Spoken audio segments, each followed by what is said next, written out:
First of all, I would like to express my thanks to Michael and Sarah for organizing the event. I know that this can be quite a lot of struggle, and in the last couple of years, I had the delightful opportunity to host and organize some German workshops together with Hermann Heck. Greetings to Anne Modenweg. And yeah, my name is Oliver Quittmann. I'm affiliated at the German Sport University Cologne.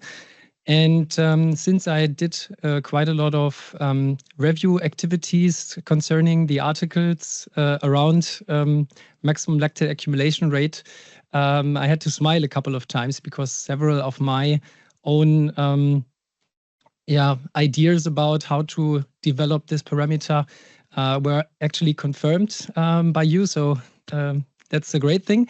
But since I could not upload the abstract right away, you will find a QR code on the right-hand side, and you can scan it in order to download the abstract.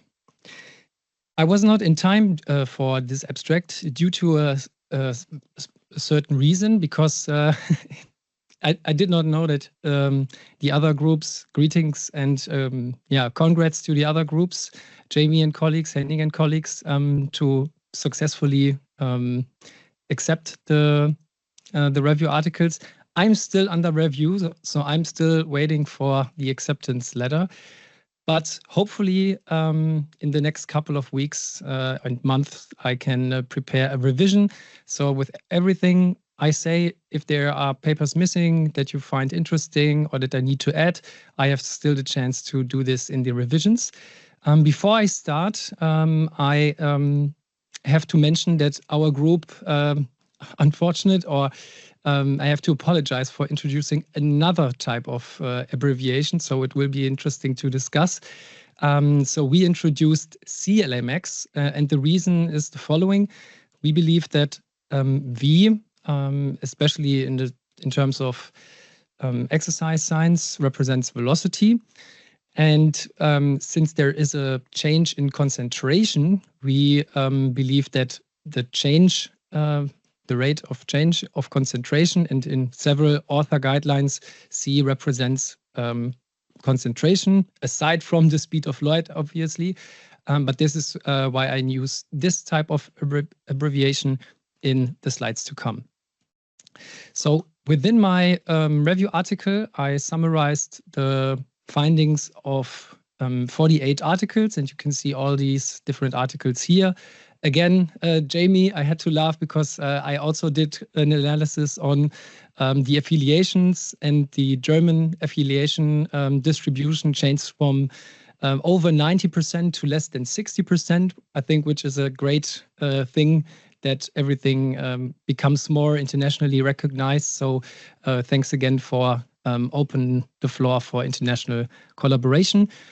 I will just pick the articles that focused on reliability on one hand side and specificity, with some articles doing both. So there are a total of 18 articles, and I want to highlight their key findings in the next minutes.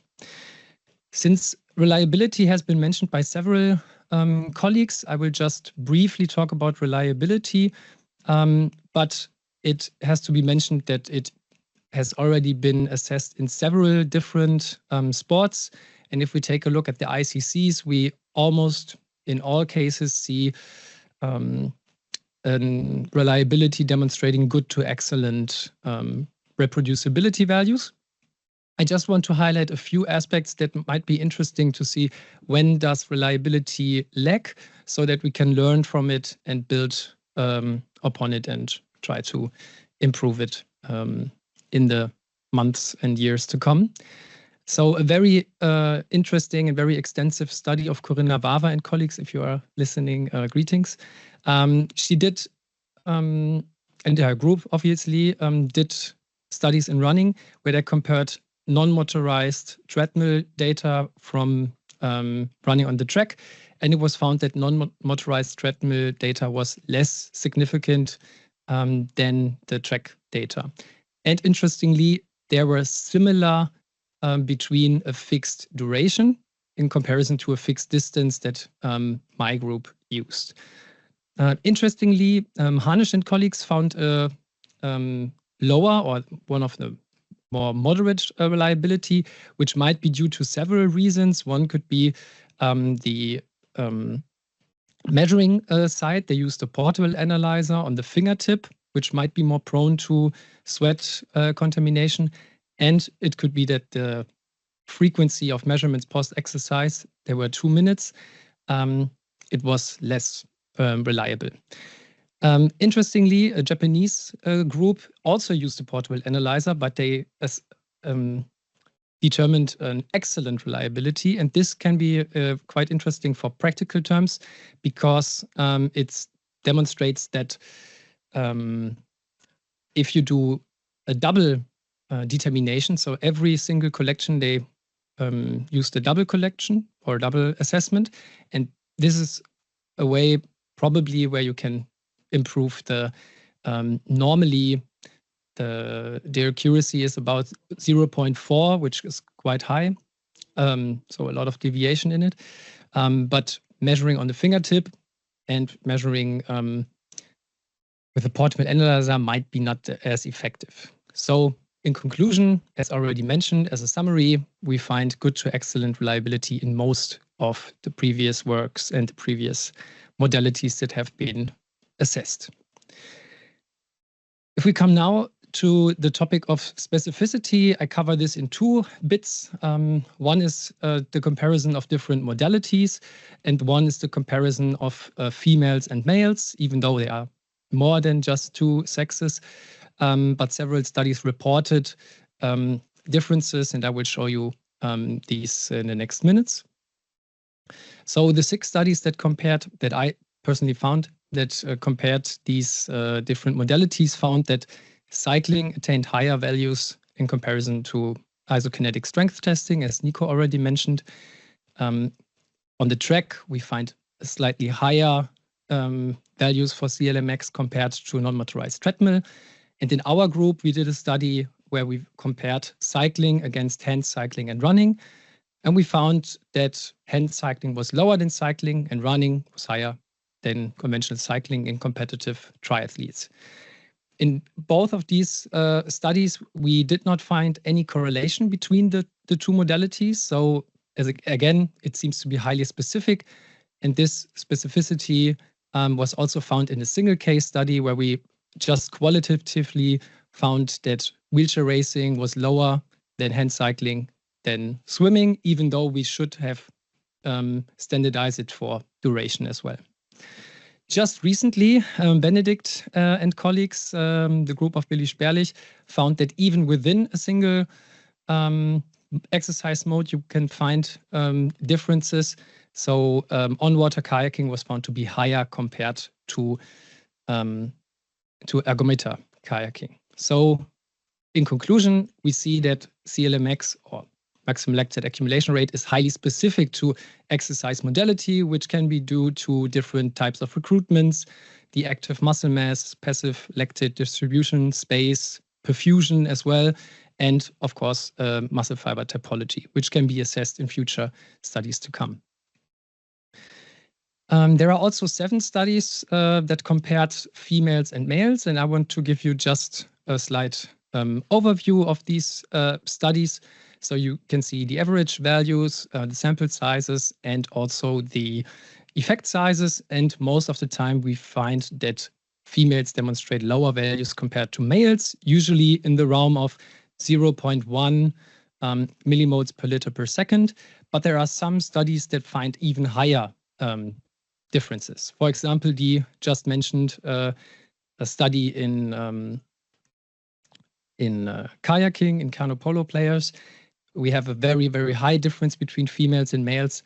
And also in rowing, we find a typically high difference. So we tend to see even higher differences in higher glycolytic sports, or at least in sports that are more due to or make more use of the upper body. Similarly, we find slightly higher deviations between females and males in shorter distances. And when taking a look at adolescents. So there is a tendency towards higher differences, even in these type of events, but still females and males that are compared in these studies demonstrate even more differences. So maybe in the future, we have to match them for at least other values. So if they are similar in VO2 max or training status, it's probably better to compare them. But for now, we see that females tend to have lower values compared to males that are more pronounced in upper body sports. So if we agree on certain guidelines of, similar to VO2 max, what is a typical low value and a high value, it might be necessary to find sex-specific guidelines and borders. So in conclusion, just to summarize the different aspects, we see that reliability is usually good to excellent in various different sports.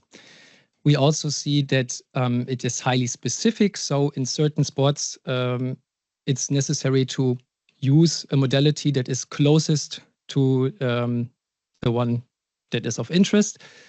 And we see differences in females and males that should be assessed even more.